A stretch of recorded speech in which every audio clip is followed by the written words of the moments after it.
Bueno, ya vamos a iniciar. Estoy por aquí ya esperando que otras personas que se siguen uniendo a la sesión. Muchísimas gracias por estar aquí hoy acompañándonos. Ya por aquí. Listo. Entonces sean bienvenidos a esta conferencia, Escribir para comunicar ciencia, claves para mejorar tus escritos académicos. Mi nombre es Cristina Vanegas, coordino la biblioteca de Sede Bello de Uniminuto. Este espacio se realiza gracias al Sistema Nacional de Bibliotecas Rafael García Herreros y a nuestra invitada de hoy, nuestra docente e investigadora Natalie Berrío García, ella psicóloga de la Universidad de Antioquia, especialista en gestión de proyectos del SENA, magíster en psicoterapia de la UPB y estudiante del doctorado en epidemiología de la Universidad de Antioquia. Ella ha escrito diversos artículos científicos y por eso hoy nos hablará sobre este tema. Bienvenida Natalia a esta charla. La dinámica de este espacio consistirá en que ella realizará su presentación y esperamos responder algunas preguntas, por eso ahorita les habilitaremos el chat.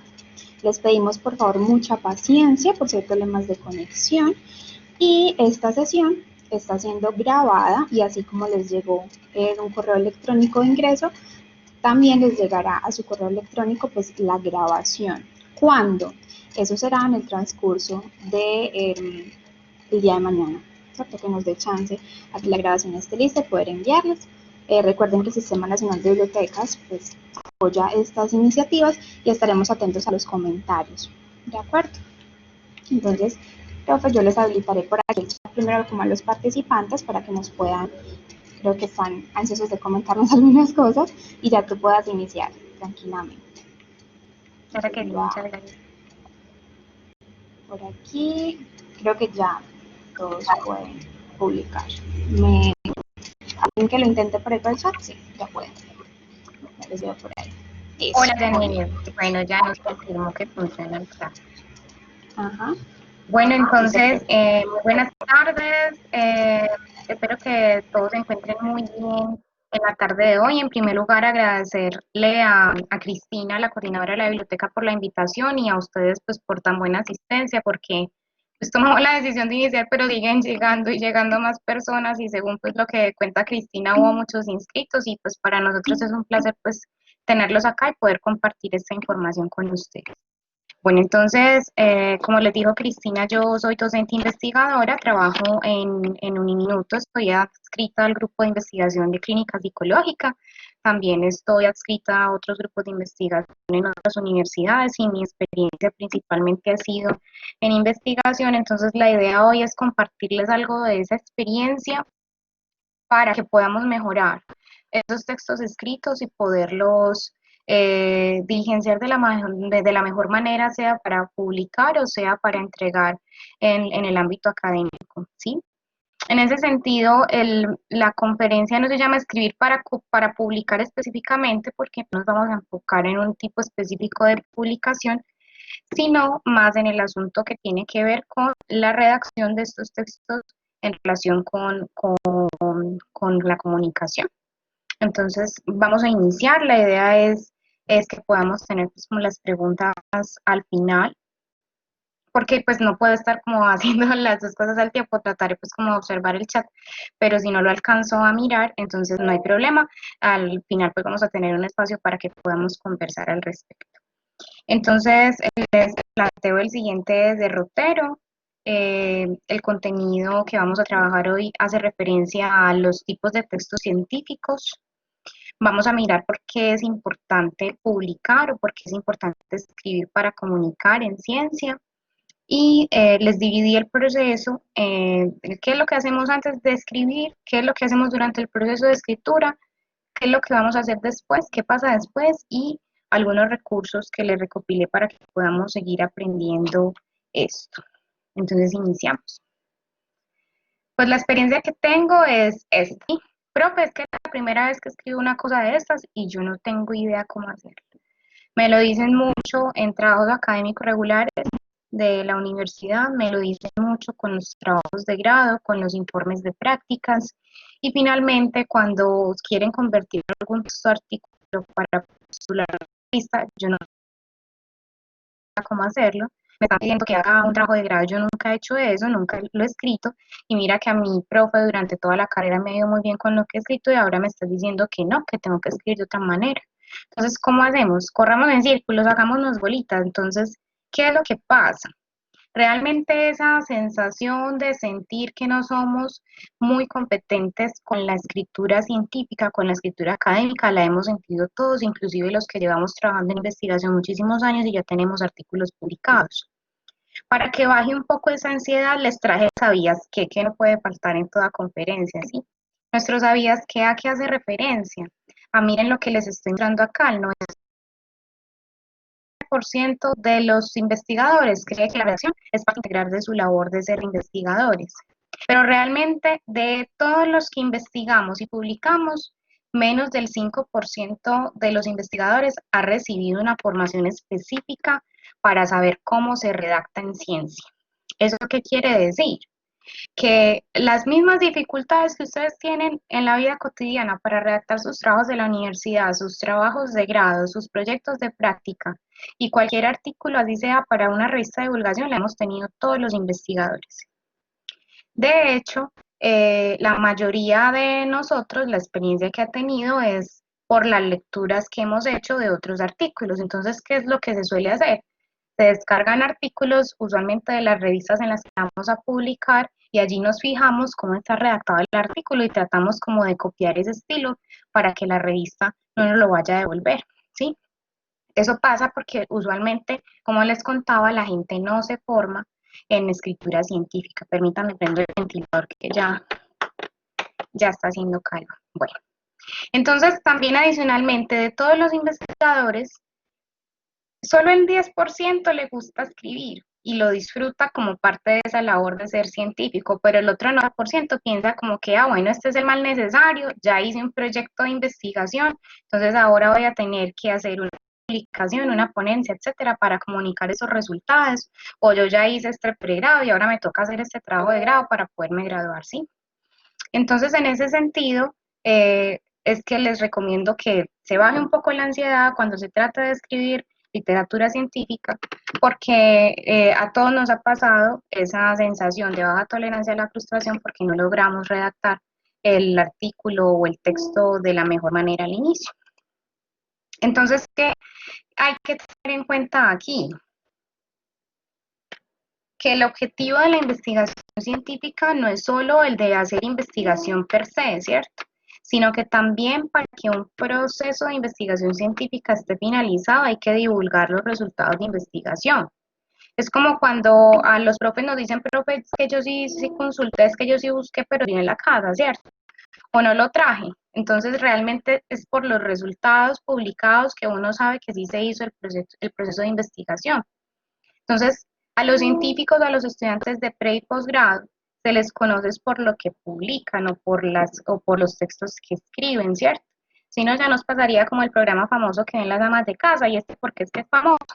Entonces, cuando realizamos los proyectos de investigación, podemos tener los diseños de investigación más espectaculares, pero si nosotros no escribimos eso para que otras personas lean lo que nosotros hicimos, pues entonces realmente allí no terminamos por completo el proceso de hacer ciencia.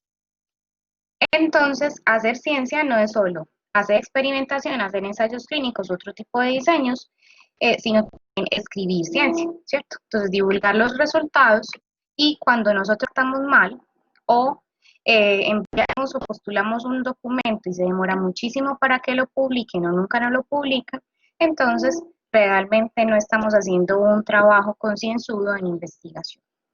Entonces, ¿por qué va a ser importante publicar? Porque es que nosotros necesitamos aprender a diligenciar diferentes tipos de textos científicos, eso en primer lugar. Entonces acá les hice un listado de algunos de los más comunes.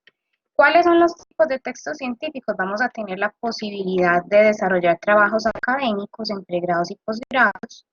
Vamos a tener la oportunidad de realizar trabajos de grados, en pregrados y posgrados, artículos científicos, que son aquellos que tienen resultados de investigación, artículos de revisión de tema, artículos de revisión sistemática, artículos de metaanálisis, artículos de revistas de divulgación, informes de investigación, ponencias y conferencias, etcétera.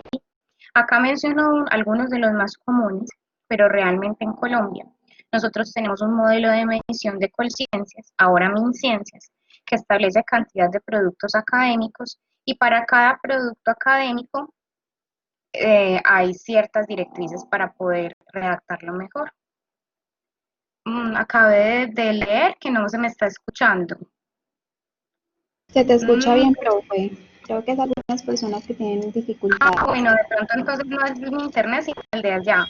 Está Sí, o si bien. quieres puedes apagar tu cámara como para que se termine de escuchar mejor, quizá. Bueno, entonces les voy a dar la manito, voy a apagar la cámara a ver si de pronto mejora entonces el internet.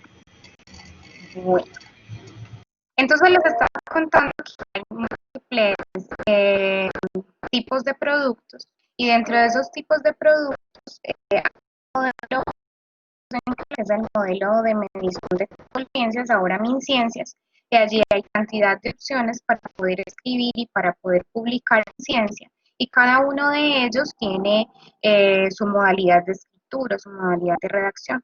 Entonces, por eso, más que remitirnos a un tipo específico de producto, vamos a dar unas generalidades y ya pues luego miraríamos con Cristi, como lo habíamos conversado, si es necesario que nos ocupemos en posteriores conferencias, en posteriores eventos académicos en relación con cada uno de estos tipos de productos.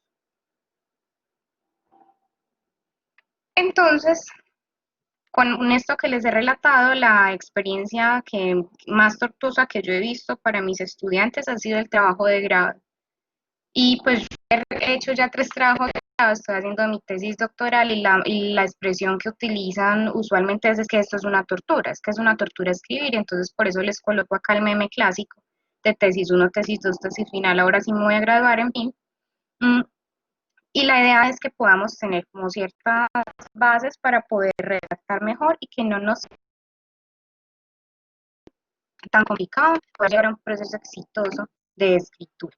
Aquí con este meme pues empiezo a educarles en relación con la escritura y es que yo les recomiendo siempre con los trabajos de grado que guarden el trabajo de grado con su nombre y apellido y con la fecha en la que están entregando el avance, que guarden el avance sesión por sesión cada vez que se tiene asesoría.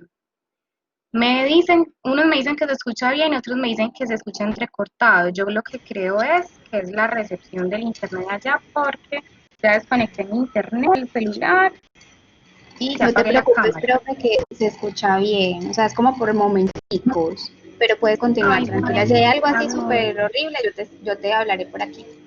Bueno, muchas gracias. Sí, porque ya está haciendo puchero. Bueno, entonces, ¿por qué vamos a necesitar escribir para publicar, escribir para comunicar en ciencia? Entonces ya les conté pues que hay cantidad de productos académicos y que el proceso científico no está terminado, sino escribimos productos académicos que nos permitan comunicar los resultados.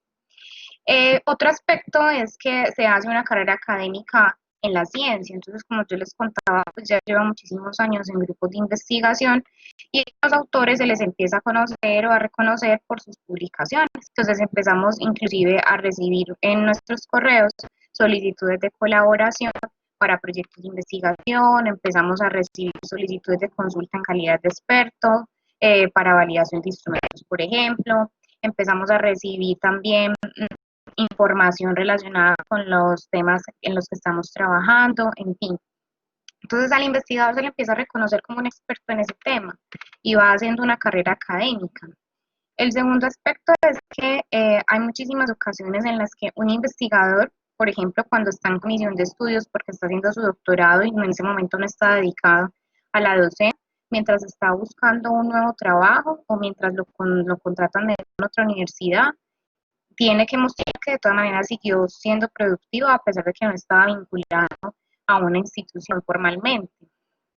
El tercer aspecto es que se pueden hacer intercambios de resultados de investigación y colaboración internacional. De hecho, ya estamos con un movimiento muy fuerte que tiene que ver con ciencia abierta. Entonces, hay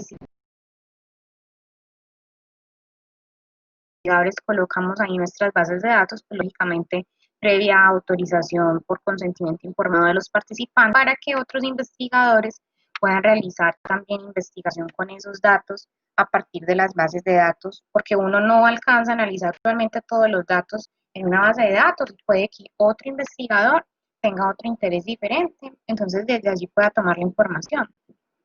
Y también se pueden hacer colaboraciones para ciertas temáticas, porque entonces si acá hay un experto en COVID, que es lo más actual, y hay un experto en Brasil y hay un experto en Suiza, esos tres expertos se pueden reunir y colaborar para poder desarrollar proyectos de investigación conjuntos. El cuarto aspecto es una obligación del investigador escribir para poder compartir esos resultados de lo que ha hallado, ¿cierto? Eso acá para todo tipo de carreras y profesiones científicas, porque aquí de hecho no tenemos invitados de una sola área. Eso quiere decir que también es una responsabilidad social del investigador y hace parte también de la ética del investigador compartir los hallazgos.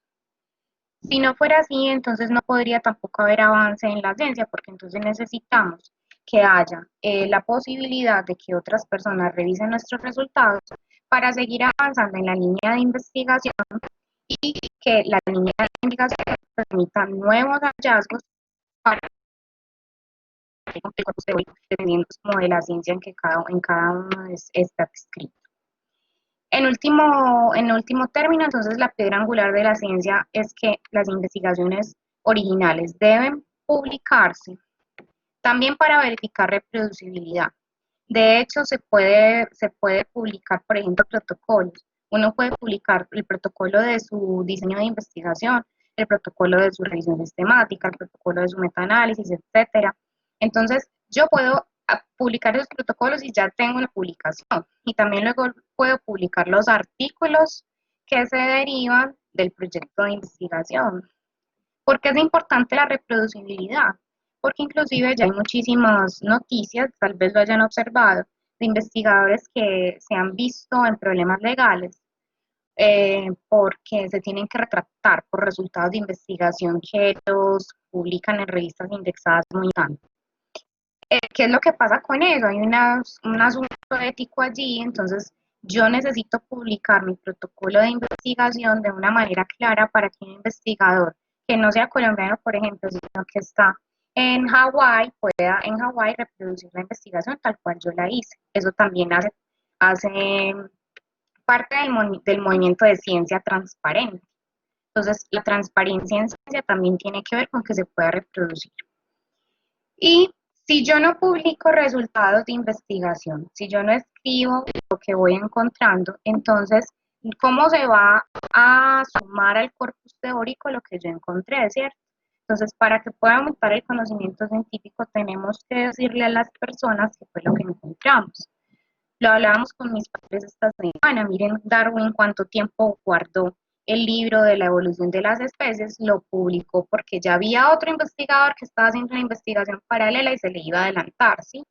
Entonces también hace parte, como les decía yo, de la responsabilidad social del investigador compartir eso. En último término, como se los decía al inicio, no solo hay que hacer ciencia, sino escribir ciencia en este sentido. Bueno. Dicho esto y contándoles pues como el contexto de los tipos de productos, porque es importante escribir y publicar en ciencia, entonces acá les traigo el primer momento. ¿Qué pasa antes de escribir? Entonces, para poder realizar un proceso adecuado de escritura, lo primero que tenemos que verificar es que no todo momento es adecuado para escribir. Y no les estoy hablando específicamente de inspiración, sino de otros asuntos que se pueden manejar de lo logístico, por ejemplo, verificar que tengamos la adecuada iluminación, que tengamos la adecuada condición de ruido. Hay gente que no es capaz de escribir con ruido, en cambio hay otros que con música son más productivos. Que tengamos disponibilidad de tiempo para avanzar en el escrito. Los estudiantes de pregrado a esto le denominan castizamente las horas nalga. Si no tienes las horas nalga para poderte sentar a escribir, entonces tal vez ese no sea el momento adecuado para sentarte a escribir, ¿sí? Porque entonces escribir requiere que tengas la suficiente atención para que estés sentado, por lo menos para desarrollar un par de párrafos y que puedas seguir avanzando luego. Entonces, verifiquen en qué momento es más adecuado escribir. Si de pronto les incomoda que haya muchas personas en donde están, si es más fácil en una biblioteca o si es más fácil en la habitación, en fin, porque garantizar esas condiciones de la escritura es más importante para darle continuidad al proceso. Y eso nos lleva al segundo aspecto. Escribir requiere disciplina, no procrastinen, porque entonces aplazamos y aplazamos la sentada y aplazamos y aplazamos la sentada para poder escribir.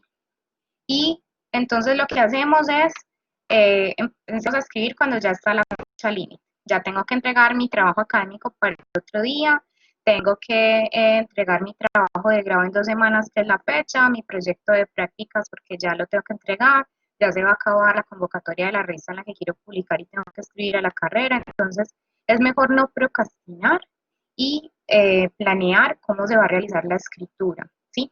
Planear cómo se va a realizar la escritura no quiere decir que escriban con ideas fijas. Las ideas fijas son muy perjudiciales cuando uno tiene que escribir, ¿sí? Y tampoco les estoy diciendo que tienen que escribir en bloque, es decir, que primero van a escribir la introducción, que luego van a escribir el planteamiento del problema, o que luego van a escribir, no, no me refiero a que tienen que ir así, sino que escriban de tal manera que puedan tener pues como un espacio riguroso en el que les permita avanzar. En ese sentido llegamos también a una expresión coloquial que hemos escuchado mucho y es la de para escribir bien hay que leer mucho.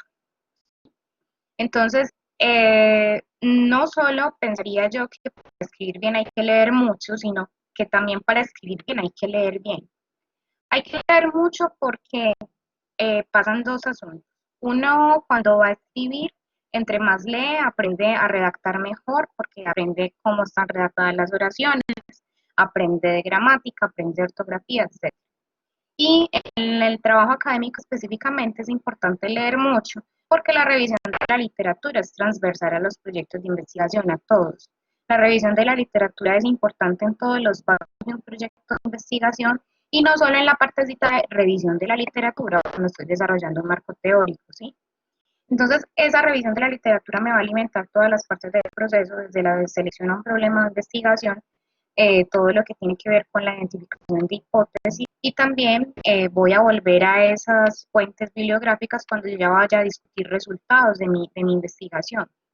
Entonces, en todos esos sentidos es que es importante leer mucho para poder escribir bien. Pero también, como les decía, es importante leer bien para poder escribir bien, porque yo no gano nada con leer mucho si no puedo conservar esa información de manera organizada. Entonces ahí es donde adquieren protagonismo las matrices bibliográficas. Tradicionalmente la información se conservaba en fichas bibliográficas, pero ya la mayoría de los investigadores trabajamos con matrices bibliográficas, usualmente las trabajamos en Excel, por ejemplo. Columnas varían dependiendo de el interés del investigador, pero usualmente allí podemos reseñar cuál es el tipo de texto que estamos leyendo, si estamos leyendo una tesis de grado, si estamos leyendo un artículo de revisión de tema, un artículo de revisión de resultados, una ponencia, etcétera, y qué resultados obtuvieron ellos, con qué instrumentos evaluaron, cuál fue la muestra que emplearon, etcétera. Y todo eso permite recopilar una buena información para poder sentarnos a escribir. ¿Qué es lo que pasa? Un error de principiantes es muy usual. Suelen seleccionar 2, 3 artículos, 5, y con eso consideran que hicieron una revisión de la literatura. ¿Sí? Uno decide en qué momento para de revisar. Pero realmente no podemos decir que la revisión de la literatura acaba cuando llevamos 20, 30, 40, 50 artículos revisados. De hecho, cuando estamos realizando investigación, es posible que finalizando el proyecto de investigación tengamos que volver otra vez a la literatura para poder contrastar también nuestros hallazgos, si en lo que habíamos hecho inicialmente de revisión no habíamos encontrado algo que nos permita discutir los resultados.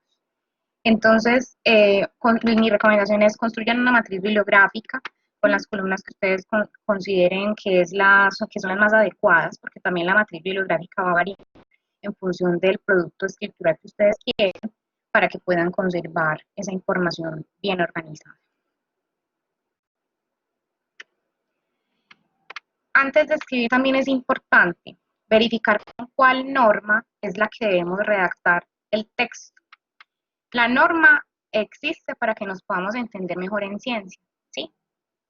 Entonces, pues sé que realmente es un dolor de cabeza para todos, ¿sí? Y pienso que mis estudiantes se quejan de las normas APA porque aún no conocen las Vancouver, como en el doctorado a mí me toca manejar ambas. normas APA y las Vancouver. Entonces les digo que si no les gustan las normas APA, si les toca publicar en revistas de ciencias de la salud, las normas Vancouver son más enredaditas. Entonces la recomendación es verifiquen con cuál norma se debe redactar el texto, porque entonces un error muy común que hace perder tiempo a la persona que está redactando el texto es no verificar con qué norma es y que se lo retornen porque no era con la norma correcta, que nos pasa acá como en el meme que les coloco. Y termina uno muy asustado porque realmente a la carrera le toca cambiar la norma, conseguir quien le edite un trabajo de grado, y eso no es tan sencillo a la carrera. Y les toca pagar una millonada por no haberse fijado con qué norma tenían que redactar los textos. Y ahí llegamos a la segunda recomendación. Las normas de publicación se deben consultar de la fuente primaria, me lo han escuchado mucho en otros contextos, hay siempre que consultar el manual. Si son normas APA, el manual de APA. Si son normas Vancouver, las sugerencias que hace Vancouver. Si es Chicago, y así, ¿cierto? Entonces, dependiendo de la norma, siempre consultar el manual. ¿Por qué? Porque lo que suelen hacer es descargar archivos de Google, de blogs o de páginas web, que son resúmenes del manual, o ven algún video de 5 o 10 minutos en YouTube, y piensan que porque la norma está mencionada y de cierta manera esa es la realidad, y no. Entonces mi recomendación es vayan al manual. Si es el manual de APA, en todas las bibliotecas está. La última edición que tenemos en español es la tercera, ¿sí? Porque en inglés ya vamos para la séptima, pero todavía no tenemos el traducido a español, ni siquiera el de inglés lo tenemos en las bibliotecas, pero en las bibliotecas está el manual. Pues ya saben que Cristina y de la biblioteca, para los que son en Bello, les va a quedar pues muy sencillo, pues como tener acceso también a las capacitaciones de la biblioteca, que Cristina pues ha sido muy rigurosa con el montaje pues de las capacitaciones de lo que tiene que ver con normas. Confíen en cualquier articulito, de cualquier documentico que descarguen por ahí, porque el manual es la única fuente de información válida para poder consultar la norma, sea de APA o sea de cualquier otra norma que tengan que revisar.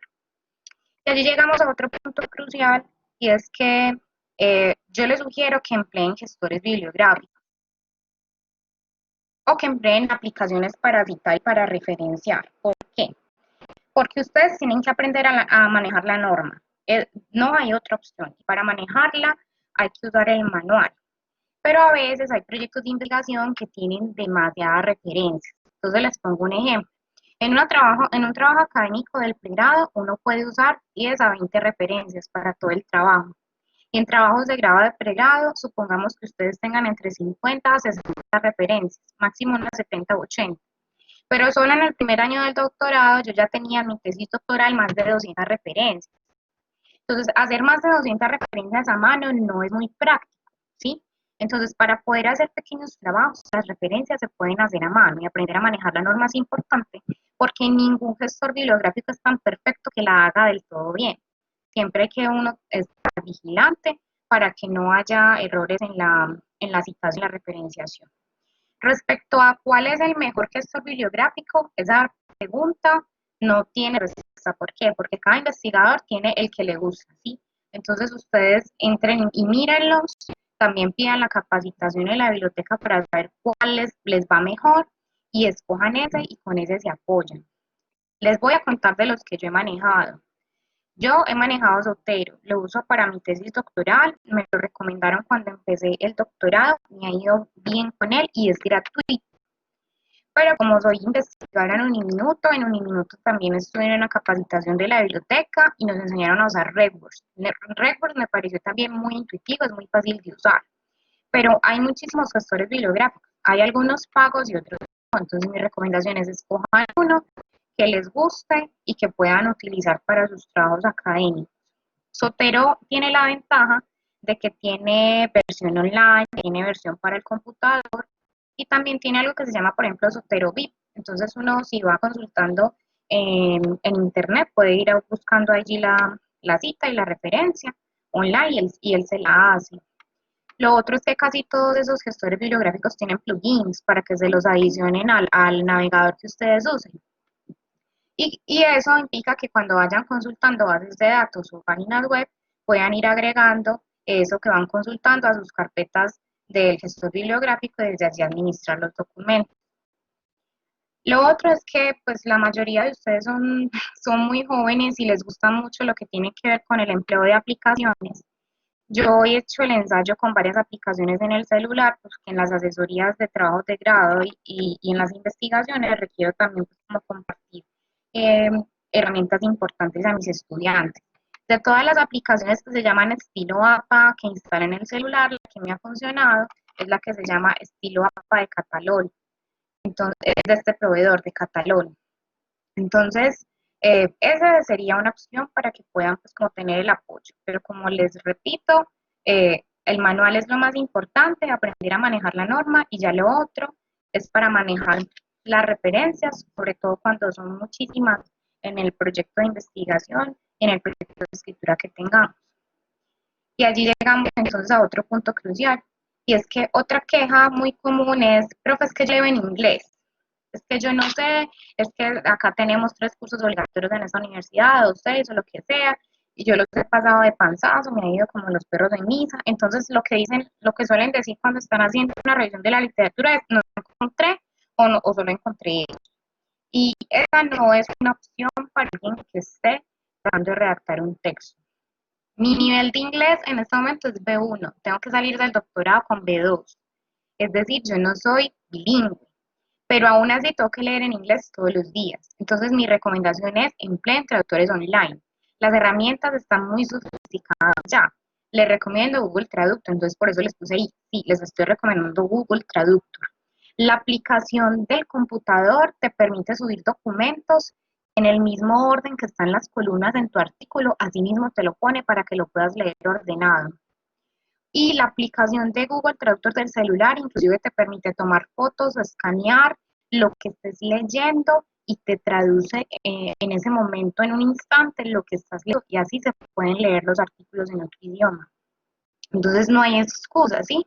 Ya lo que tiene que ver con los descriptores de búsqueda, los expertos están en la biblioteca, entonces consúltenle a la bibliotecóloga y ella les va a enseñar cómo se utilizan los operadores booleanos para que puedan hacer sus descriptores de búsqueda.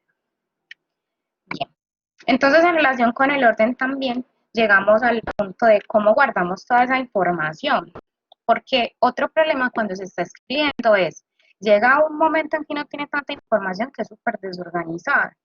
Si ustedes no van a usar gestores bibliográficos y son trabajos pequeños, entonces pues lo que les recomiendo es por los usen un sistema de almacenamiento. Google Drive, Dropbox, OneDrive, el que a ustedes les guste. Pero almacenen eso en un solo lugar, en lo posible con carpetas y subcarpetas, por temáticas o por el apartado de lo que estén redactando. Si es el apartado de instrumentos, una carpeta. Si es el apartado de justificación, otra carpeta. Y de esa manera hay un orden. Y sobre todo porque es importante tener una copia de soporte, porque ustedes no se imaginan todas las lágrimas que he visto yo correr en todos estos años en la docencia. Cuando me hacen un excelente marco teórico, los estudiantes me presentan una entrega muy buena, un avance de su trabajo de grado, y profe se me dañó el computador, y profe no hice copia, y no tenía la USB, etc. Entonces es importante cuando uno esté redactando lo que sea, tener una copia de soporte. Entonces también por eso es importante hacer un archivo en la nube. Si pueden tener varios archivos, un disco duro externo, sería muchísimo mejor. Bueno, entonces aquí llegamos al momento de, bueno, pero entonces ¿dónde vamos a buscar la información? Y la recomendación siempre es empleen fuentes confiables de información. Cuando yo estaba en el colegio hace tantos años, en esa época había una página que se llamaba Rincón del Vago, pero en este momento luchamos en Wikipedia. ¿Sí? Entonces, ni Wikipedia, ni páginas como Rincón del Vago, ni canales de youtubers son fuentes confiables. Si ustedes, por ejemplo, van a consultar un canal de YouTube, tendría que ser un canal de YouTube que sea de MOOCs, o sea, de cursos online masivos abiertos de una institución como Harvard, como el MIT, como la UNAM de México, o nuestras universidades nacionales que también tienen sus canales y ponen ahí sus cursos virtuales. Pero no cualquier youtuber, pues, de estos actores, no quiero decir nombres para que no hayan conflictos de interés, porque realmente esas no son fuentes confiables de información. Por acá observo que me preguntan por academia, creo que es academia.edu. Academia.edu es una página como Script o como SlideShare, que también son artículos de todo tipo y tú no tienes cómo saber si lo que allí está subido son artículos o si son fuentes confiables, porque hay de todo. Si tú quieres encontrar un investigador específicamente, porque miren que dentro de lo que les estoy mostrando están los expertos.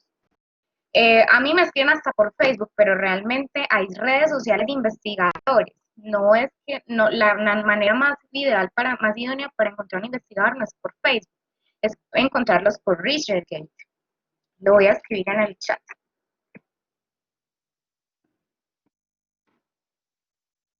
Ya se los escribí por el chat. La manera idónea para encontrar un investigador por medios sociales es por ResearchGate. ResearchGate es una red social en la que estamos los investigadores, se ingresan con correos institucionales y allí vamos publicando cuáles son nuestros proyectos de investigación y también subimos allí nuestros productos académicos. A veces en academia.edu se encuentran cosas de interés, pero no tenemos cómo saberlo. Entonces, las fuentes confiables serían las bases de datos, que independiente de la universidad en la que estén, todas las universidades pagan bases de datos. Entonces, en general allí hay pues unas muy buenas opciones. Repositorios digitales, hay repositorios digitales de muchos tipos, hay repositorios digitales de trabajos de grado, hay repositorios de lo que ustedes quieran. La mayoría son de acceso abierto, ¿sí? De hecho, hay un repositorio digital, entre comillas, nuevo de Colciencias, ahora Miniciencias. Antes era el buscador de Colciencias, ahora se llama Cujani, ya se los escribí en el chat. En Cujani aparece toda la producción académica de los investigadores en Colombia. Entonces, uno debería entrar, por ejemplo, a Cujane primero para saber si su proyecto de investigación ya se hizo en Colombia, antes de escribir en cualquier trabajo de grado, en cualquier artículo de investigación, que en Colombia no hay información sobre eso. Las bibliotecas, que como ya les he venido contando, tienen cantidad de recursos y ya pues Cristina como vi, les puso allí pues, como la cuña de todo lo que les pueden explicar. Yo he participado de esas capacitaciones cada vez que puedo y mi consultora experta es Cristina, entonces aprovechen eso. Y para los expertos, pues no les puedo mentir, es muy cuestionable la concepción de experto en ciencia. Algunos consideran que un experto es una persona que tenga cierto nivel educativo, que tenga un doctorado o un postdoctorado. Esa no es mi postura, porque puede haber personas que lleven 10, 20 años trabajando en una temática y le creo más a la experticia de aquel que lleva muchísimos años trabajando en una temática que al que tiene un título, ¿sí? Pero los expertos pueden ser ambos, puede ser el que tenga un título en específica área, en una área específica, perdón, o puede ser alguien que tenga la experiencia de varios años. Permítanme tomar agua. Entonces, consulta expertos. La duda es cómo se escribe eso usualmente. Acá estoy viendo una pregunta. Si yo tengo un canal en YouTube en el que expongo temas de mi campo de conocimiento, información confiable podría utilizarse. Bueno, yo pienso que en ciencia es importante el conocimiento y el reconocimiento, ¿sí? Porque tú puedes tener el conocimiento, pero si no eres reconocido, pues la gente cómo te va a citar, ¿sí? O cómo te va a referenciar. Pero si tú eres un experto en tu campo y montas un curso de manera formal, eso es viable. Lo que pasa es que acá estoy hablando a nombre de Uniminuto y como docente investigador, pero les cuento, yo pues tengo unos cursos freelance, pero los tengo porque soy, entre comillas, experta en eso, o sea, me he dedicado pues como a una cierta línea de investigación en lo que tiene que ver con validación de instrumentos, pruebas psicológicas, etcétera. Entonces, la gente, ¿por qué llega? Porque tengo cierto reconocimiento, entre comillas, y la gente sabe que por lo menos de eso sé, ¿cierto? Entonces, si tú de pronto eres reconocido por esa temática de investigación y montas un programa formal, eso se puede hacer, porque además el Ministerio de Educación, para profesionales que brinden capacitación no formal, educación no formal, que no supere las 160 horas, que no sea conducente a un título de pregrado y posgrado, es decir, seminarios, cursos, diplomados, etcétera, no exige que se formalicen con institución educativa. Ya tiene que ser pues como el lobby de hacerle la publicidad a un canal en YouTube y eso, pero es muy, pues, es muy actual, pero realmente eso no es lo que tiene mayor peso si estamos hablando de evaluación e investigación desde desde el Ministerio de Ciencias para un investigador, no es el producto que tenga mayor peso. Entonces eso también hay que tenerlo en cuenta. Bueno, espero haber respondido, Javier, la pregunta. Entonces, para finalizar con los expertos, la otra pregunta que suelen hacerme es, pero profe, ¿cómo citamos un experto? Pues, ¿cómo vamos a escribir en un trabajo de grado, en un artículo que es un experto? Eso depende de la norma, ¿cierto? Porque, por ejemplo, en el manual de APA, los expertos se citan como comunicaciones personales. En el tercera edición en español, o sea, sexta en inglés, es el apartado 6.20. Ahí les doy la cuña para que ya vayan al manual. En el apartado 6.20 se establece que las comunicaciones personales se citan pero no son referencia. Uno puede citar un experto en el área. Entonces, eso le permitiría a uno tanto contextualizar, por ejemplo, su problema de investigación, como hacer también una revisión de literatura con base en lo que le diga a uno un experto. Llegamos entonces al momento del proceso de escritura. Eso es lo que pasa antes. Ahora, durante el proceso de escritura, en primer lugar, es importante que tengan en cuenta que en escritura científica hay que evitar el lenguaje coloquial. Uno no puede escribir como habla, ¿cierto? Hay otros estilos de escritura que permiten que uno escriba como habla y no es censurable. Pero en escritura científica no se puede hacer eso, ¿cierto? Eso en primer lugar. En segundo lugar, no se les olvide todo lo que aprendieron en la escuela. Sí, en la escuela, no estoy hablando del colegio, sino en la escuela, en primaria. Lo primero que aprendemos son las reglas gramaticales y la ortografía. Disculpen que me estoy ahogando. Perdón. Entonces no se les olvide eso en primer lugar, porque la mayoría de ustedes ya profesionales están a puertas de adquirir un título universitario y lo primero que uno observa cuando tiene un texto académico es eso, que haya claridad en relación con la gramática y que tenga una buena ortografía. Y aplica para toda comunicación científica, ¿sí? Aplica para ponencias, para las presentaciones que ustedes tienen en sus clases, etc. Y si tienen las preguntas, las pueden ir haciendo por el chat y al final las resumimos y se las hacemos de la profe. Ok.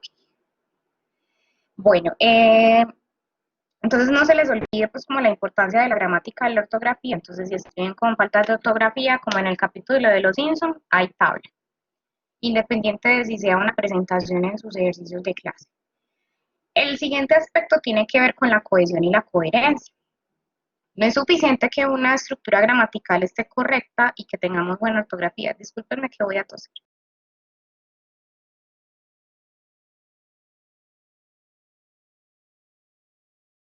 Desde que no sea COVID, entonces continuemos.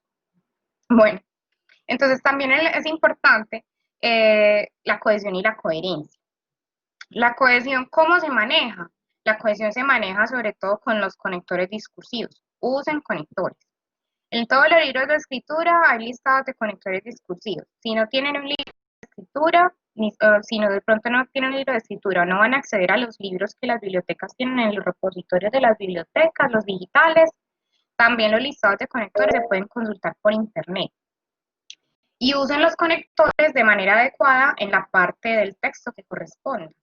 Hay errores muy bobitos, por ejemplo, colocar finalmente o por último en un párrafo que no está concluyendo un apartado, ¿cierto?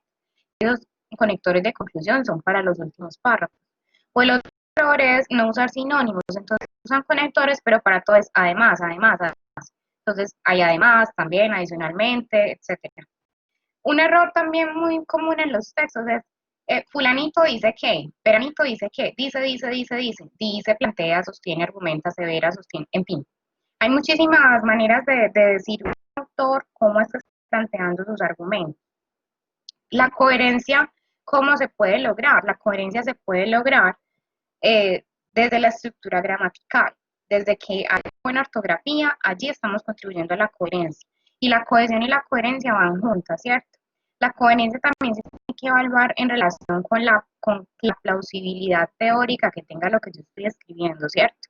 Porque todo se puede escribir, pero no todo tiene coherencia en relación con la teoría y no todo tiene coherencia en relación con la sintaxis y lo demás. Bueno, allí sigo mirando entonces dudas, entonces como dijo Cristi que la recopilamos, voy a continuar.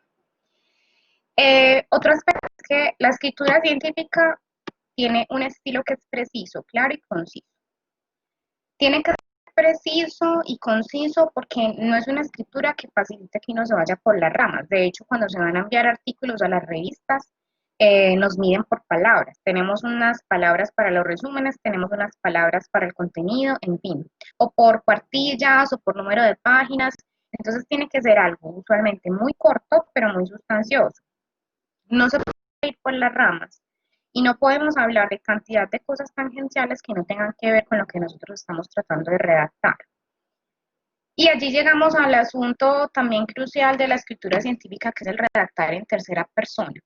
Y comprendo la dificultad que tienen usualmente para redactar en tercera persona, sobre todo en los países, porque entiendo que aquí hay personas conectadas de todo el país, porque nosotros tendemos a hablar siempre en primera persona y todo lo personalizamos. Y también el tuteo, tuteamos a todo el mundo. Y la escritura científica es muy impersonal y escribir en tercera persona implica deshacerse de todo lo que uno normalmente en la vida cotidiana hace en su discurso. Entonces siempre hay que escribir en tercera persona porque así lo exige el estilo escritural científico. Ninguna revista académica te permite que envíes un artículo escrito en primera persona, que diga que yo busqué y la investigación hicimos, no podemos colocar eso nunca. Eh, Finalmente, para analizar cohesión y coherencia, les diría que hay un ejercicio que suelo hacer en las asesorías de trabajo de grado para saber si los párrafos tienen cohesión y coherencia. Y tiene que ver con ese ejercicio que nos colocaban en la escuela primaria de pongámosle un título a este párrafo. Leamos el párrafo y miremos por lo que dice y cuál sería el título del párrafo. Y se supone que si estamos hablando del mismo tema, los títulos de los párrafos deberían tener una consecuencia lógica, ¿sí? Hablar del mismo tema, pero con un hilo conductor claro. Y allí llegamos también a otro punto importante y es que una cosa es el lenguaje técnico y otra cosa son los términos extraños, ¿sí? Entonces, hay que evitar esa jerga que sea muy extraña, términos que realmente sean como para jugar ahorcadito, porque una cosa es que se deba conservar el lenguaje técnico del área del saber en la que uno está, otra cosa es que nos pongamos a escribir unos términos que ni siquiera nosotros mismos sabemos por qué los escribimos ahí. A mí me ha pasado mucho en las asesorías de trabajo de grado, pero es que lo que yo quiero decir ahí fue tal cosa, o sea, se supone que el texto se debe entender por sí solo, él solito debe hablar. Entonces, si yo tengo que explicar qué fue lo que dije ahí de pronto hay un problema con el uso del lenguaje en relación con que los términos no son comprensibles y también con lo que tiene que ver con la cohesión y la coherencia. El siguiente aspecto tiene que ver con parafrasear bien. La mayoría de los textos incluyen gran porcentaje de parafraseo, sobre todo cuando no estamos haciendo una investigación aplicada, sino que tiene que ver con niveles de investigación más básicos de los pregrados, por ejemplo. Es muy complicado que nos inventemos cosas cuando todavía nos falta todavía mucho aprendizaje. ¿A qué voy con esto? A que suelen preguntar, profe, ¿qué es mejor, las citas con comillas o las citas sin comillas? Siempre lo mejor es parafrasear bien. Y parafrasear bien implica que no puede aparecer en un sistema de plagio eso todo en rojo porque ustedes cortaron y pegaron. Ojo con el corte y pegue. También si cometen plagio, hay tabla. Discúlpeme que voy a...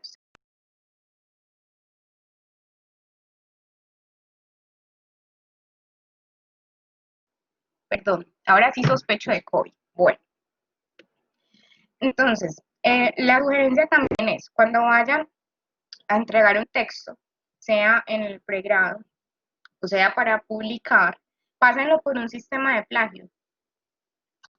En primer lugar, redacten bien y parafraseen de tal forma que no tengan que usar el sistema de plagio. Pero siempre revisen el sistema de plagio porque no sabemos si nuestras ideas otras las escribió de manera similar y pueda que sea considerado plagio, aunque realmente sí hicimos el trabajo de redactar por nosotros mismos. Luego, entonces, es importante tener en cuenta que evitemos las aseveraciones. ¿A qué con aseveración? Una aseveración es una afirmación que se realiza escuetamente, se suelta la afirmación sin argumentar. Hay que argumentar siempre en la escritura científica. Y cuando yo hago una afirmación, esa afirmación debe ser coherente con lo que yo escribí en los apartados previos. Por ejemplo, yo en la discusión de los resultados no puedo hacer una conclusión que no surja de los resultados que yo publiqué, ¿cierto? Entonces, yo no puedo a partir de un resultado concluir algo que no se puede a partir de ese resultado. Y decirlo así, soltarlo sin decir cuál es el argumento, ¿cierto? ¿Cuál es el argumento? El argumento está en la literatura científica también, por eso desde el inicio les decía, la revisión es importante en todo momento. Y ya, si vamos a postular el texto a una revista o a un evento académico, es importante que verifiquemos cuáles son las normas específicas de redacción, porque dependiendo del tipo de producto, del tipo de revista, del tipo de evento académico, cada revista y cada evento académico solicitan unas normas específicas de redacción. Entonces hay que evitar que nos devuelvan el texto porque cumplimos con todo lo anterior, pero no cumplimos con esto, ¿sí? Hasta nuestros trabajos de grado, informes de práctica en el pregrado tienen un formato predeterminado, ¿sí? También lo tienen nuestras tesis doctorales. Durante ese proceso de escritura también es importante saber que la prosa no es la única manera de comunicarse. Entonces, en ese sentido, les recomiendo, usen tablas, usen figuras, empleen infografías, cuando sea necesario para ampliar la información en prosa, para clarificar o para presentar los resultados. Esas infografías se pueden hacer también en aplicaciones gratis y se las hacen a uno muy bonitas y uno las puede colocar pues, en sus textos académicos. De hecho, las revistas no censuran las tablas, las figuras, las infografías. Si algo se puede comunicar mejor colocándolo en una tabla, fuera una infografía, háganlo. Y no se trata en la prosa de repetir lo que está en la figura, ¿cierto? Sino de detallar solo aspectos relevantes de lo que está en las tablas, en las figuras, en las figuras. Y asimismo, como el texto en prosa, las mismas características que les dije, las infografías, figuras y tablas también las deben tener, es decir, deben ser precisas, deben ser concisas y deben tener buena ortografía. Porque a barbaridad cuando aparecen publicadas tablas, figuras, infografías mal editadas en los textos académicos y no le decimos el control de calidad de la ortografía, eso se ve horrible. Por último, consulten a expertos cuando tengan dudas respecto a aspectos teóricos o metodológicos. Miren que ya les conté que es cuestionable el concepto de experto, pero es importante hacer preguntas cruciales respecto a, bueno, entonces, ¿en qué parte van los antecedentes, profe? Que es justamente lo que le preguntan pues como a uno para colocarles el ejemplo. Respecto a tipos específicos de escritura, les traje un ejemplo, ¿sí? Para los artículos científicos, es decir, los de presentación de resultados de investigación, hay muchísimos tipos de formatos. Este es el más común, se llama formato INRIT, y es un formato estándar para poder hacer redacción de artículos científicos, de artículos con resultados de investigación. Entonces, el formato INRID tiene básicamente 4 apartados: introducción, métodos y materiales, o materiales y métodos, los resultados y la discusión. ¿Cómo se maneja este formato? En la introducción usualmente lo que se coloca es la descripción del problema de investigación, su justificación y los objetivos del estudio. Se finaliza usualmente con el objetivo general o se finaliza usualmente con la pregunta de investigación. En el apartado de materiales y métodos se plantea cómo se estudia el problema. Usualmente allí se incluyen los participantes, los instrumentos, el procedimiento de análisis, las consideraciones éticas, etc. En los resultados, cuáles fueron los hallazgos del proyecto de investigación, allí se plantean resultados cuantitativos o cualitativos dependiendo pues como del diseño del estudio. Y en la discusión planteamos conclusiones, limitaciones y recomendaciones. Deben estar coherentes, ¿sí? Lo que sea una limitación en mi estudio debería ser en lo posible una recomendación para próximos estudios. Este formato también se llama formato embudo, porque se supone que cuando yo llegue a la discusión tengo que retomar la revisión teórica que se hizo en la introducción, ¿sí? Y todo lo que entre por la introducción debe salir por la discusión. Debe haber allí también un hilo conductor y debe haber coherencia.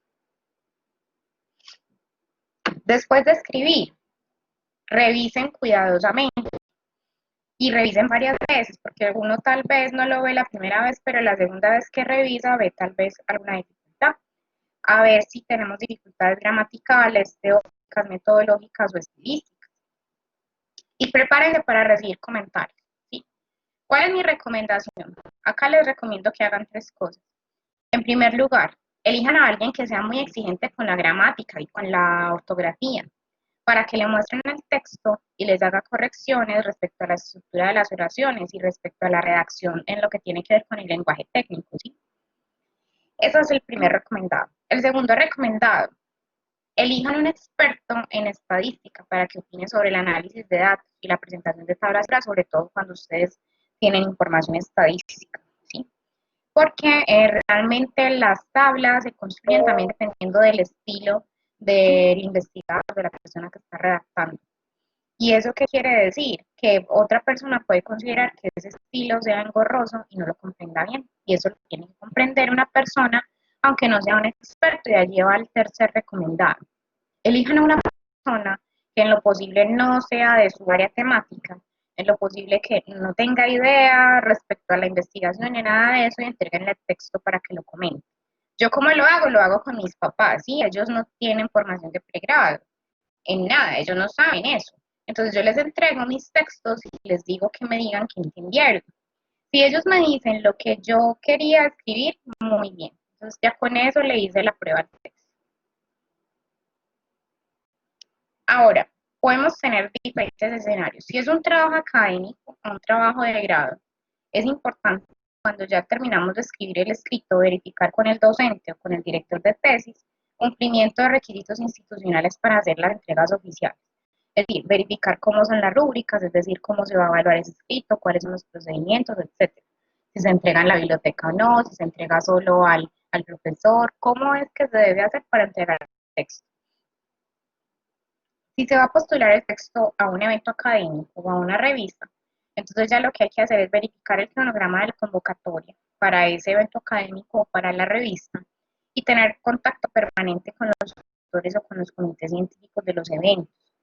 Eso le permite a uno estar informado de cambios en cronograma, estar informado de correcciones o mejoras al escrito que le estén solicitando y si lo aprobaron o lo rechazaron, para uno no seguir esperando la respuesta de una revista o de un evento académico y que realmente no nos vayan a publicar lo que queremos publicar.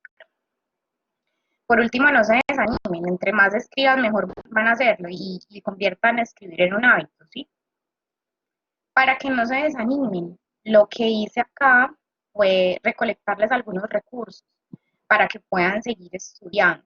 Miren que al inicio les conté que solo el 5% de los investigadores tienen formación en escritura científica. Los cursos de Coursera son de las mejores universidades del mundo, ¿sí? Miren que, por ejemplo, este curso de Fundamentos de la Escritura Académica es del Tecnológico de Monterrey. Algunos cursos son pagos y otros no, pero de todas maneras se pueden inscribir en todos. Usualmente lo que les cobran es si ustedes quieren un certificado, pero pueden enviar todo el curso.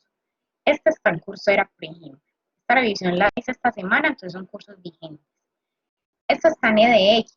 EDX tiene universidades como Harvard, por ejemplo. Yo estoy haciendo con EDX un curso de salud pública global. Y miren que también tienen un curso de escritura y sucede igual. Uno se matricula en el curso, es un curso autogestionado tipo MOOC, y ya si uno quiere el certificado, el certificado, si no, de todas maneras puedes realizar el curso hasta el final. Los valores no son tan espantosos, o sea, puedes realizar un curso con $11, con $12, ¿sí? Y con el dólar a 4.000 pesos no te vas a gastar ni siquiera 50.000 o 60.000 pesos en un curso de escritura científica de Harvard, por ejemplo. Este curso, por ejemplo, es de redacción de tesis y trabajos de investigación. Y miren lo que les decía, este, por ejemplo, vale $12. Entonces, con menos de 50.000 pesos, si quisiéramos tener el certificado, lo podemos realizar. En AgoLearn, por ejemplo, tiene un programa para investigadores. En AgoLearn tiene un programa que tiene cursos básicos, intermedios y avanzados para investigadores. Y pueden hacer el pago pues como de los cursos que ustedes quieran, si quieren el certificado, ¿cierto?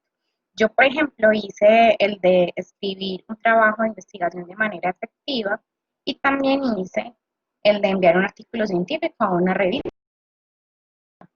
Entonces, en AgoLearn tiene ese programa de investigación que les va a permitir seguir avanzando en muchísimos más cursos que van a poder tomar allí. Esos son algunos recomendados, pero igual hay muchísima información para que puedan seguirse formando en lo que tiene que ver con escritura. Bueno, vamos entonces a la parte de las dudas, los comentarios, las propuestas. Sí. Listo. Bueno, estamos recibiendo por ahí las preguntas para que lo quiera poner en el chat. Yo recogí por aquí algunas que les voy a hacer porque están dejando sus correos por ahí. Entonces, ok. Preguntas. Preguntas. Que dónde pueden encontrar, por ejemplo, palabras como sinónimos, conectores, de algún lugar donde yo pueda revisar ese tipo de recursos para fortalecer la escritura. Sí, miren, cuando yo estuve en el pregrado en la de Antioquia, hay un profesor, se los voy a escribir en el chat, que se llama Carlos Rincón. Él tiene publicados sus recursos en internet. ¿Sí? No entiendo por qué estoy mandando correos. Yo tampoco, porque están, por favor, detengámonos con los correos. Bueno, les acabo de mandar el dato del profesor, se llama Carlos Rincón. ¿Por qué les recomiendo a este profesor? Porque él tiene sus recursos publicados en internet. Y este profesor tiene capítulos completos sobre redacción, composición y coherencia, y tiene todo lo que tiene que ver con conectores discursivos, en fin. Eso es solo un recomendado, pero realmente uno puede hacer la búsqueda en cualquier libro de escritura online, inclusive en Google Books se podría uno meter a los libros de escritura o en los mismos libros que tienen las bases de datos de las bibliotecas y allí encontrar los conectores, lo mismo para sinónimos. Pues de todas maneras hay diccionarios de sinónimos, aunque los procesadores de texto le ayudan a uno mucho, porque puede hacer clic en una palabra y él una vez le hace sugerencias a uno para redactarlo de otra manera. Ok, también nos hacen la pregunta de cómo hacer un ensayo, como tips para hacer ensayos. Tips para hacer ensayos, pero es que Sí. depende de muchísimas cosas, porque es que hay diferentes tipos de ensayos. Hay ensayos que son argumentativos, pues por antonomasia el ensayo es argumentativo, ¿sí? Pero realmente puede haber diferentes intencionalidades en los ensayos, entonces no hay como el tip para hacer ensayos, no, porque también depende de cuál sea la intencionalidad para realizar el ensayo. Usualmente la manera de hacer un ensayo, a mí la que más me gusta, porque eso también depende como del estilo de quien redacta, es colocar primero la tesis, sí, colocar la tesis del ensayo y desarrollarla, y no ir desarrollando el texto y al final mencionar la tesis. A mí me parece que en eso sí tiene razón Van Dyck cuando habla del orden del discurso.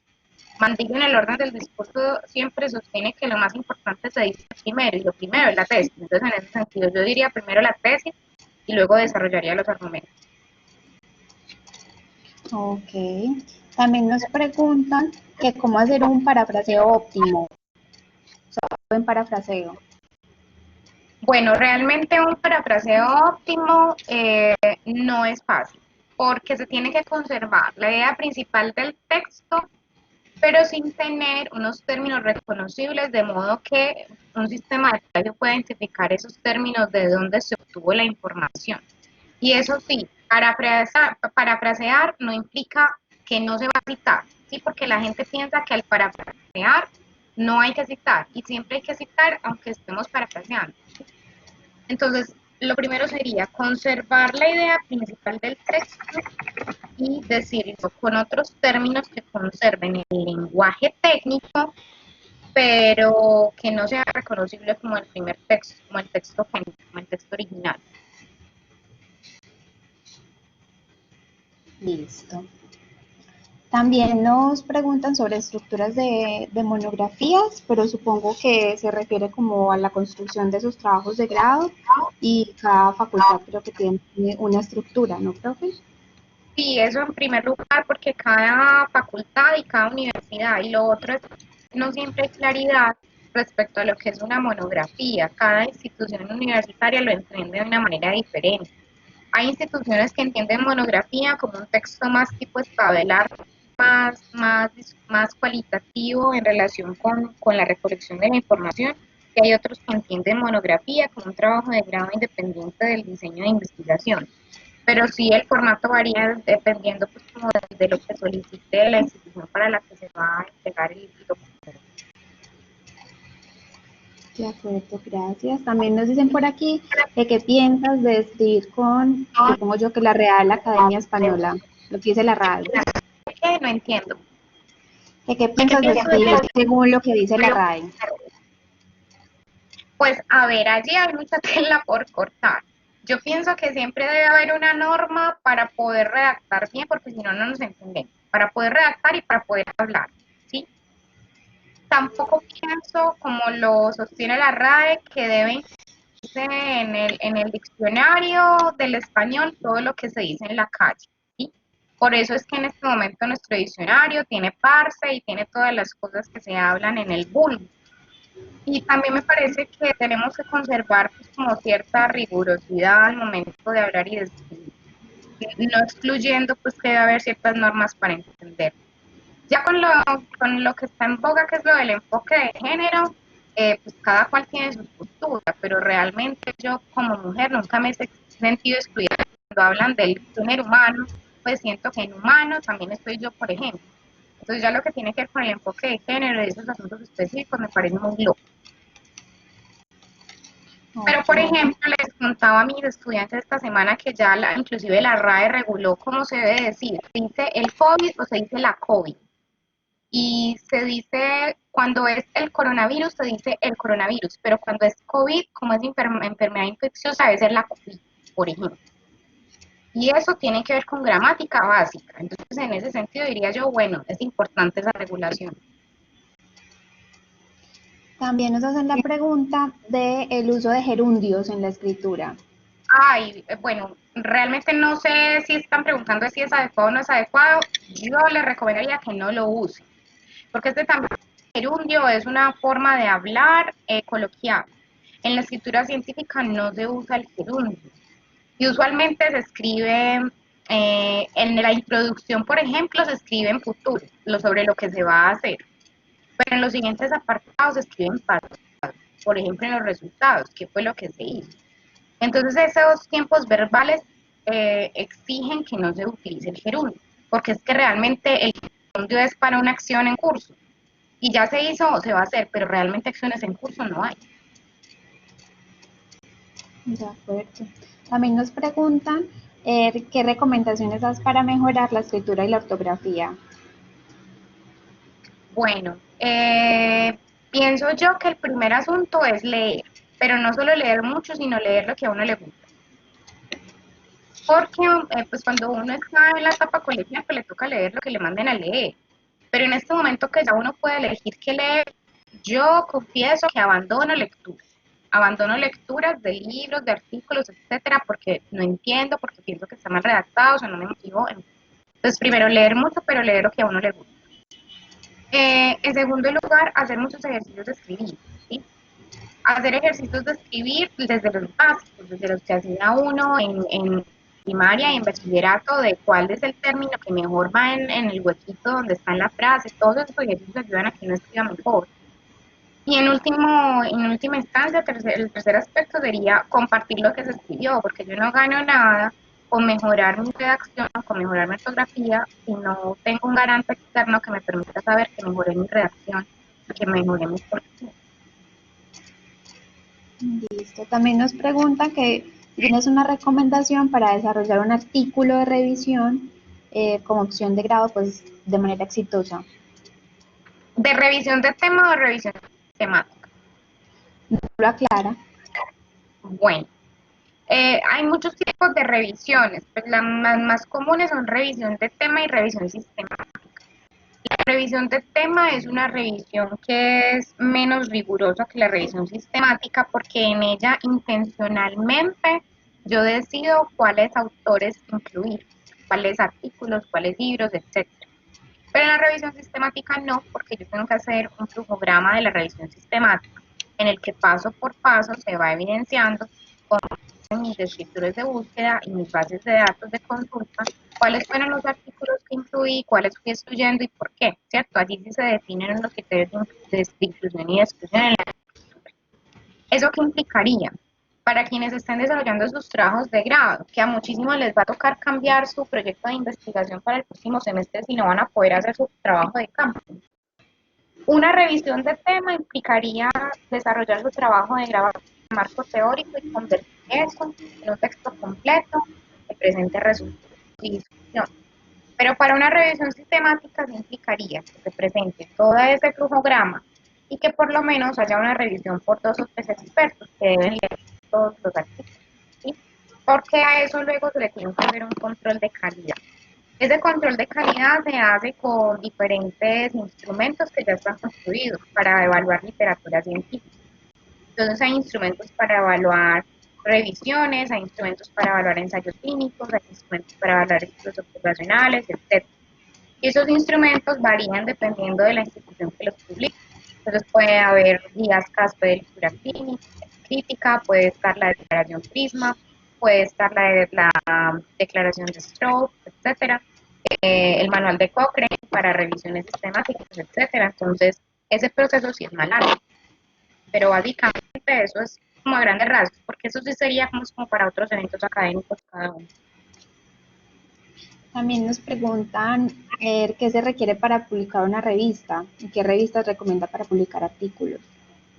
Bueno, realmente es una revista específica no se puede recomendar. ¿Por qué? Porque depende del área del saber de la persona que esté preguntando, depende del tipo de artículo que vaya a enviar, depende de si su intencionalidad es ser reconocido como investigador o simplemente divulgar los resultados.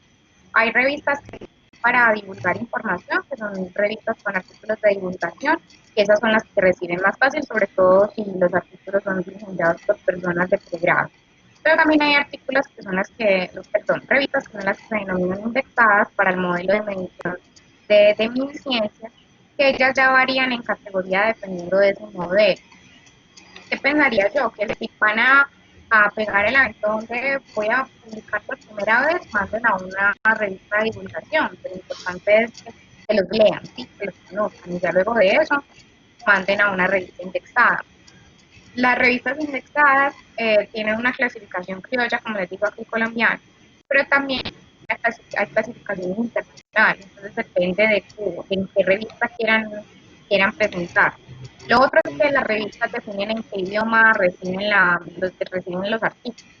Entonces, si mi texto está en español y yo voy a publicar en la revista que publica en inglés o en francés, tendría que traducir el artículo.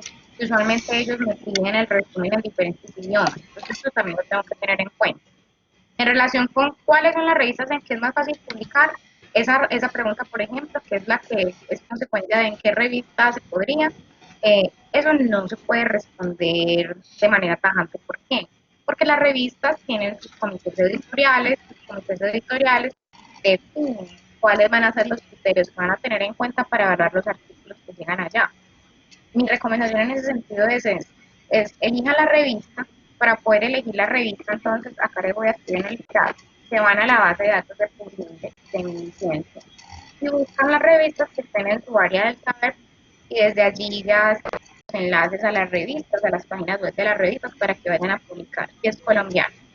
Si no es colombiana, usualmente lo que se hace es buscar en Chimago Journal. En Chimago Journal podemos ver las revistas de internacionales que están indexadas, ¿cierto? Aunque ahí también hay colombianas, pues son poquitas, pero ahí también hay. Si ya quieren, pues, como publicar en una revista tipo top, se les denomina, una revista tipo top. Ok, gracias, profe. También nos preguntan por aquí sobre el tema del plagio, de dónde se pueden revisar los textos, cuál recomendarías. Hay sistemas de plagio pagos y hay otros que son gratuitos. Si de pronto ustedes están institucionalizados, importante preguntar en la universidad en la que estén, si están institucionalizados, cuál es el sistema de plagio que tienen allí, y solicitar acceso. Usualmente los docentes administrativos tienen acceso para que les corran sus documentos. O algunos que son gratuitos, que usualmente son de uso limitado o con membresías que son bajitas. Por ejemplo, conozco Plagium, ya se los escribí por el chat. Plagium es uno. El Plagescan hay una versión paga y hay una versión gratis. En fin, hay varios recursos, pero lo mismo, pueden poner sistemas de plagio en Google y miran cuáles son los que están gratuitos. De acuerdo, pero también nos preguntan que si uno quiere publicar otros textos que no sean científicos, sino de tipo literario, pues dónde se podrían también validar o publicar, si conoces algo sobre ese tema. No, realmente no sabría, de pronto tú sí sabes. De pronto tú sí Pues mi, sabes. pues A mi mí lo que se me recomendación, ocurre, ¿cómo? A mí lo que se me ocurre dime. es lo que acaba de escribir José, hola. Lo que se me acaba de ocurrir es lo que escribió José, de escribir en blogs y de escribir en páginas web que uno mismo puede construir. Yo tengo un blog en mi página web y ahí escribo textos cortitos del doctorado que no son publicables pues como artículos. Pero yo creo que dice que sí tú eres la autoridad para saber lo literario en donde se publica. Pues usualmente con todo lo que tiene que ver con lo literario, la idea es que consulten también editores, pues el lugar donde se pueden publicar, pues hay muchas plataformas, pero para saber si aplican o no, por ejemplo, para concursos, si se pueden ganar algún tipo de premio, si se puede publicar en formato libro, ya sea impreso o electrónico, la idea es mandarlos a concursar. Realmente esa es la idea, porque si son buenos, realmente un jurado de un concurso les puede ayudar bastante. Todo el tiempo hay convocatorias para eso. O la retroalimentación que se haga si ustedes los publican a través de blogs o sitios web que son de su propia autoría. Pero es más como el ejercicio en lo literario, es de ir escribiendo y también comentando a otros. Y la retroalimentación que ellos hagan le ayuda a uno a mejorar. Más o menos por ahí. También nos dicen por aquí que qué se debe tener en cuenta para proponer un trabajo de grado. Pero la pregunta está muy general. No sé si están haciendo referencia para plantear el problema de investigación. No sé a qué se refieren con la pregunta. Por ahí, porfa, nos lo aclaran. También nos Sí, están no me la preguntando pueden algo esperar. sobre textos que no se habían publicado, que habían sido con otros autores y cómo sería el uso para poder escribir sobre esos documentos académicos. A ver si entiendo. Me están preguntando es que se hizo un texto con varios autores y una persona de esos autores lo quiere publicar. ¿Es eso? Yo también entendí eso, sí. Bueno, si es eso ya tiene que ver es con la normatividad de derechos de autor. ¿Sí? Eso no tiene que ver con reglas pues, como de escritura científica, sino con normatividad de derechos de autor y eso ya trasciende lo escritural al ámbito legal. En ese sentido, todas las personas tienen derecho sobre el escrito. Entonces yo no lo puedo publicar autónomamente yo solito si lo realicé, por ejemplo, con el profe José Filadelfo y con el profe Juan, que por ahí lo vi ahorita, ¿cierto? Yo tendría que pedirles permiso a ellos para publicar o para republicar ese texto, ¿sí? Porque yo autónomamente no puedo decidir publicarlo yo solita ni publicarlo con ellos sin haberles dicho, ¿cierto? Entonces eso implica que debo hacer la consulta con los otros autores y mirar si se puede. Hay otro contexto que está relacionado con esa pregunta y es, por ejemplo, los asesores de trabajos de grado y de tesis doctorales. ¿Deben o no deben aparecer en los trabajos de grado y deben o no deben aparecer en los artículos de investigación que se den de trabajos de grado y de tesis doctorales? Para los trabajos de grado y pregrado, el estudiante decide si a su asesor lo apunta o no en los artículos que se deriven de su trabajo de grado. Es decir, en el trabajo de grado, el que se entrega en la biblioteca, está el asesor, ¿cierto? Pero si eso se va a convertir en un artículo o en varios artículos, los estudiantes deciden si incluyen o no incluyen al asesor, porque el trabajo de grado es de los estudiantes. Pero no aplica así en las tesis doctorales. En todas las tesis doctorales, en todos mis productos, debe aparecer un director del tesis. Allí es diferente, porque eso ya es por norma. Ok. También por acá están preguntando acerca de las capacitaciones. Pues nosotros siempre hacemos capacitaciones de manera permanente sobre APA, donde se discuten temas, por ejemplo, como la cita de cita, parafraseos y cómo hacerlas de manera correcta. Y les había puesto en el chat la charla que se va a realizar la otra semana, el día 14 de mayo a las 3 de la tarde, sobre algunos cambios que van a ver con la séptima edición que la va a dar Mónica Alejandra Bautista, que ella trabaja en Bogotá, en el centro de docencia, y que nos va a acompañar ese día. Yo les compartí en el chat el enlace directo para que ese día simplemente le den clic a ese enlace y ya puedan estar ahí. Igual que todas las búsquedas de información las acompañamos desde Biblioteca con las capacitaciones que siempre llegan a los correos y por redes sociales se divulgan, que eso es muy importante. No sé, profe, si quieres dar otro comentario. Y que por ahí levantó la mano alguien. No sé si alguien más iba a preguntar. Sí, si van a hacer otras preguntas, que ya nos vamos acercando al final de la charla, que creo que vamos bien de tiempo.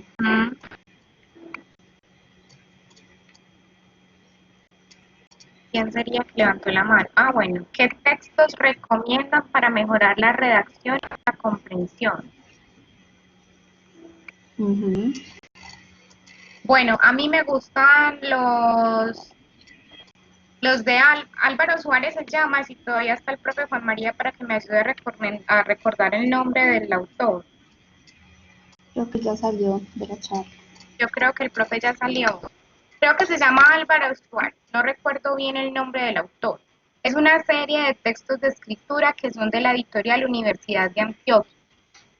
Entonces, la editorial inclusive tiene Facebook, entonces por Facebook pueden escribir a la editorial y a la librería de la Universidad de Antioquia. Ellos tienen una lista de textos del mismo autor, no recuerdo si se llama Álvaro Suárez. Y este profesor tiene varios textos que son de redacción y escritura. Son muy sencillitos y son muy fáciles de leer y de aplicar. De acuerdo. Que la pregunta sobre los textos era que hay textos con varios autores que no están publicados, pero sí participaron en eventos científicos, es decir, como ponencias. Una persona de esos textos sigue trabajando en el tema y quiere citar ese texto para recoger lo que se trabajó, si se puede hacer. Pues eso se cita como ponencia y ya depende de la norma que vayas a utilizar. Si vas a usar una norma APA o si vas a usar Vancouver, se cita diferente, Chicago, MLA, etcétera. Pero se cita como ponencia, no se cita como comunicación personal, sino como ponencia. Pero era que estaba diciendo era que como no estaba publicado, o sea, la ponencia no está publicada, solamente se hizo. Pero también hay un apartado del manual de APA, por ejemplo, para manuscritos no publicados. Es decir, cada norma Así. tiene como su manera de citar los que no están publicados. Entonces se citaría como ponencia y se coloca como manuscrito no publicado. Cierto. Ahí les estoy volviendo a recordar la capacitación. Que muchas gracias, profe, por todos tus aportes y por esta charla tan Bueno, es un maravillosa que creo que gusto, les ha muchas gustado gracias a mucho. ustedes. Muchas gracias a ustedes por la asistencia y por las preguntas. Esperemos que cada día sigan mejorando mucho más. No sé si alguien tenga algún otro tipo de pregunta, podemos dar por concluida esta charla. Muchas gracias a todos por hacer parte de ella. Recuerden todas las capacitaciones que llegan a sus correos electrónicos o vía redes sociales que ofrecemos desde la biblioteca para todos ustedes. Creo que es María Yolanda, si iba a hacer algún comentario. María Yolanda, dinos, ¿cómo se puede desarrollar? ¡Ay, no! Escriban tan rápido que se fue. ¿Cómo se puede desarrollar un artículo de reflexión desarrollado de la no investigación? ¿Cómo así? ¿Cómo así que de la no investigación? Que no es investigativo, sino de reflexión. ¿Cómo se desarrollan? Digo yo que esa es la pregunta. Lo que pasa es que no, artículos de reflexión casi no se publican ya. La mayoría de los artículos ya son artículos de revisión de tema porque es que los artículos de reflexión casi todos se convirtieron ya en notas editoriales o en cartas a editores. Entonces artículos de reflexión realmente casi no se publican ya. Pero es porque se sostiene que los artículos de reflexión o las cartas al editor deberían ser diligenciadas por expertos. Usualmente no nos lo reciben, ni siquiera tenemos el título de doctores y no somos investigadores, pues como que mucha cancha en esos temas nos lo rechazan. Ok. ¿Tengan otra pregunta por ahí? Gloria Tudelo, una pregunta sobre la redacción de la problemática del proyecto de grado. ¿Qué pregunta sobre la redacción del problema del proyecto de grado? No entendemos la pregunta. Sé que yo creo que la sesión en algún momento va a culminar, trataré de que no sea así, sino que nos disculpen. Ah, sí, dice que se desconectará en aproximadamente 5 minutos. Profesora, ¿nos podría compartir su correo si tenemos inquietudes en la...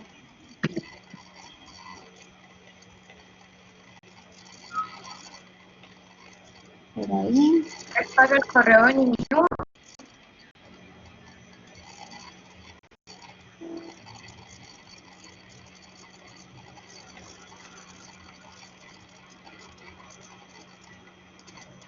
Bueno, muchísimas gracias. Gracias a todos por Hasta estar aquí. luego. Cuídense mucho. Hasta luego. Toda la información de la biblioteca, las redes sociales, la de Uniminuto. Según el área geográfica en el que se encuentren, hay una página web donde pueden encontrar la información o los docentes tienen un Teams de todo el Sistema Nacional de Bibliotecas.